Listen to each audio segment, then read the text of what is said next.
تقریب حضور سے صحابہ سے ثابت ہے ضرور کرو ضرور کرو ضرور کرو، عضوا علیہا بالنواجذ، اپنے دانتوں سے پکڑ لو اس کو۔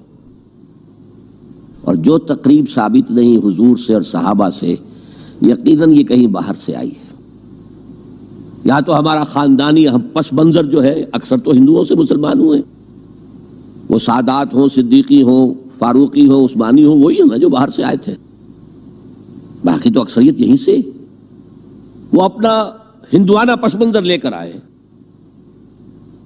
تو جس کا ثبوت صحابہ کے دور میں نہیں، وہ یقیناً باہر سے آئی ہوئی چیز ہے، اس میں پھر سادگی نہیں، اس میں کمی نہیں، جڑ سے کاٹو اس کو۔ اس بنیاد پر ہم نے 5 فیصلے کیے، ذرا سن لیجئے آپ بھی، اگر آپ کوئی سوشل ورک کرنا چاہیں اس کو عام کریں۔ نمبر 1، نکاح مسجد میں۔ حدیث موجود ہے، ترمذی شریف کی روایت، اعلنوا ھذا النکاح واجعلوہ فی المساجد، نکاح کا اعلان عام کیا کرو، مسجدوں میں منعقد کیا کرو۔ میں حیران ہوتا ہوں کیوں نہیں علماء کرام نے اس کی طرف توجہ دلائی۔ حدیث ہے، ہاں میں مانتا ہوں ان کا کہنا یہ ہے کہ یہ یہاں جو امر ہے کہ مسجد میں منعقد کرو، یہ امر وجوب کے لیے نہیں ہے، استحباب کے لیے، مستحب ہے یہ کہ مسجد میں۔ تو بھائی مستحب کیوں چھوڑ رہے ہو تم؟ وہ اس لیے چھوڑنا پڑتا ہے، مولوی بیچارے کی حیثیت ہے ہی نہیں معاشرے میں کہ وہ کہے جناب یہاں آئیے میرے پاس، میں نہیں آؤں گا آپ کے گھر نکاح پڑھانے کے لیے۔ وہ اپنا رجسٹر بغل میں دبائے بیٹھا سوکھتا رہتا ہے۔ وہ تو آنی تھی بارات عصر کے وقت، مغرب بھی جا رہی، آئی نہیں، وہ بیٹھا قریب۔ پہلے 20-30 روپے ملتے تھے، اب 200 300 400 ملتے ہیں، اور کیا ہے۔ میں نے انہیں یاد دلایا، دیکھو شرم کرو، عیسائیوں نے آج تک اپنے چرچ کی اور اپنے پادری کی عزت یہ رکھی ہے کہ شہزادے اور شہزادی کی شادی ہوگی وہ بھی پادری چرچ میں آئیں گے۔ شہزادے کی شادی ہو رہی ہے تو جو ان کی پارلیمنٹ کے ساتھ ہے چرچ، وہاں شادی ہوگی، وہاں پردہ نہیں ہے، لڑکا لڑکی دونوں آمنے سامنے کھڑے ہو کر قول و قرار کریں گے۔ ہمارے ہاں پردہ ہے تو اس لیے لڑکی کے گھر بھی جائیں گے تو لڑکی تو محفل میں نہیں آئے گی، لڑکی کا ایک وکیل ہوگا، وہ وکیل اجازت لے کر آئے گا، 2 اس کے گواہ ہوں گے، اس کے سامنے اجازت لی گئی، پھر وہ نکاح خواہ کو اجازت دیں گے، وہ نکاح پڑھا دیں گے۔ پہلی بات یہ ہو گئی کہ نکاح مسجد میں۔ نمبر 2، نکاح کے موقع پر کوئی دعوت طعام نہیں، کوئی ثابت نہیں۔ دعوت طعام صرف ایک ہے، وہ ولیمہ ہے، اور اس قدر معقول بات ہے، سب باپ اپنے سینوں پر ہاتھ رکھ کر سوچیں اور میری بات سنیں، کیا بیٹی کو گھر سے رخصت کرنے کا وقت جو ہے وہ خوشی کا وقت ہوتا ہے؟ جب بیٹی گھر سے جا رہی ہو، کوئی جانور بھی آپ قربانی کے لیے، کوئی مینڈھا کو بکرا لے آئیں 8-10 دن پہلے اور بچے مانوس ہو جائیں، تو وہ جب آپ ذبح کرتے ہیں تو پچھاڑے کھاتے ہیں کہ نہیں بچے؟ اور یہ لخت جگر ہے، نور چشم ہے، 18 20 22 برس گھر میں رہی ہے، وہ جا رہی ہے، خوشی نہیں ہے وہاں، صرف یہ ہوتا ہے اے سائی آف ریلیف کہ ایک ذمہ داری کا بوجھ تھا، اللہ نے آج پورا کرا دیا، اتروا دیا بوجھ۔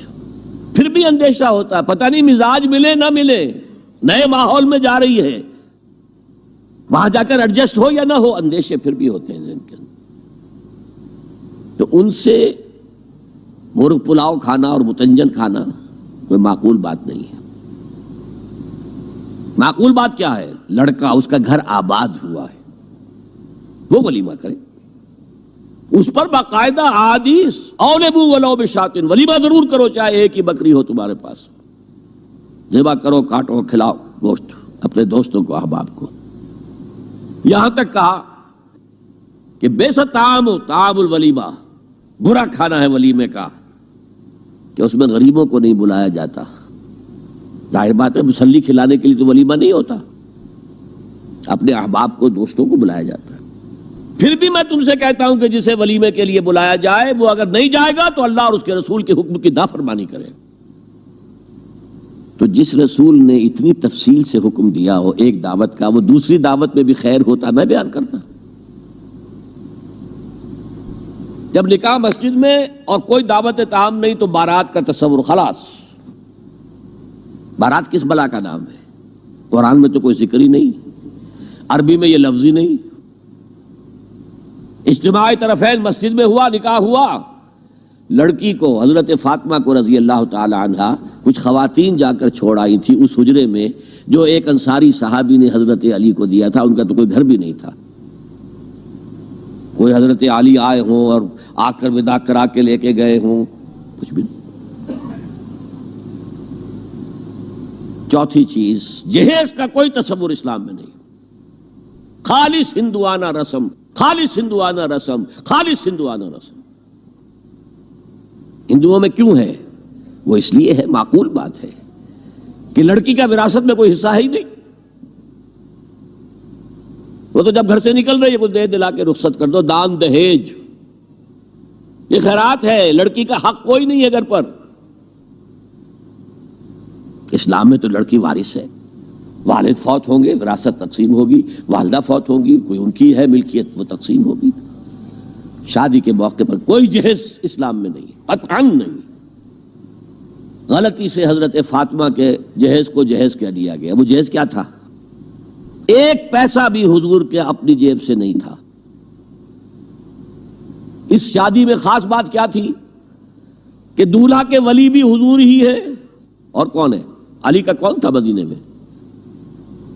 اور دلہن کے والد بھی حضور ہیں. اب حضور پوچھتے ہیں حضرت علی سے تمہارے پاس مہر دینے کے لیے کچھ ہے؟ عرض کیا میرے پاس تو کچھ نہیں. وہ فقراء صحابہ میں سے تھے. فرمایا مہر تو دینا ہے، تمہارے پاس ایک زرہ ہوتی تھی. جی ہاں زرہ تو ہے. انہوں نے یہ سمجھا زرہ تو جہاد کے لیے ہے، کوئی وہ دولت تو نہیں ہے. فرمایا جاؤ اسے بیچو یا گروی رکھ کے قرض لے کر آؤ. وہ گئے، حضرت عثمان نے خرید لی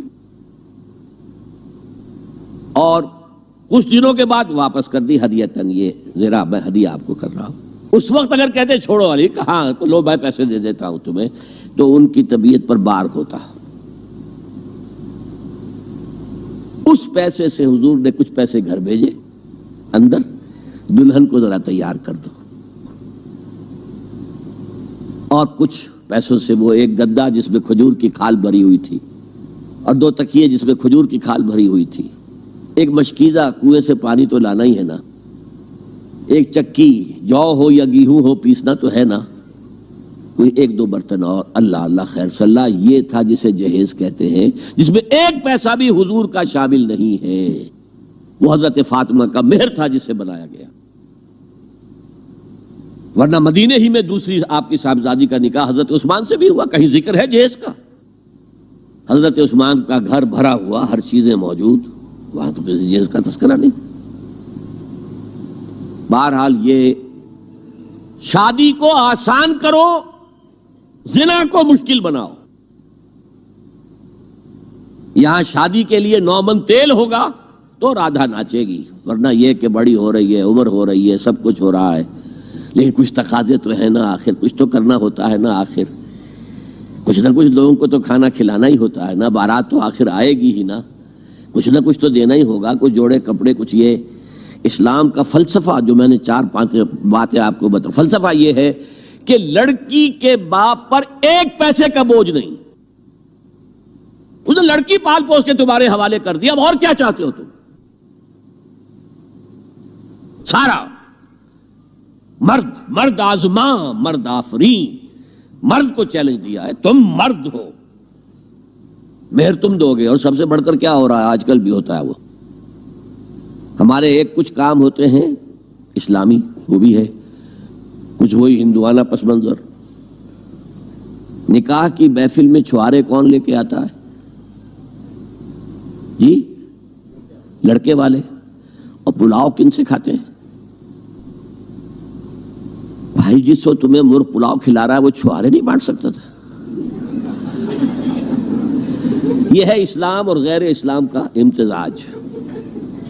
چھوارے لڑکے والے لے کر آئیں گے اور پھر دعوت اڑائیں گے لڑکی والوں کی طرف سے.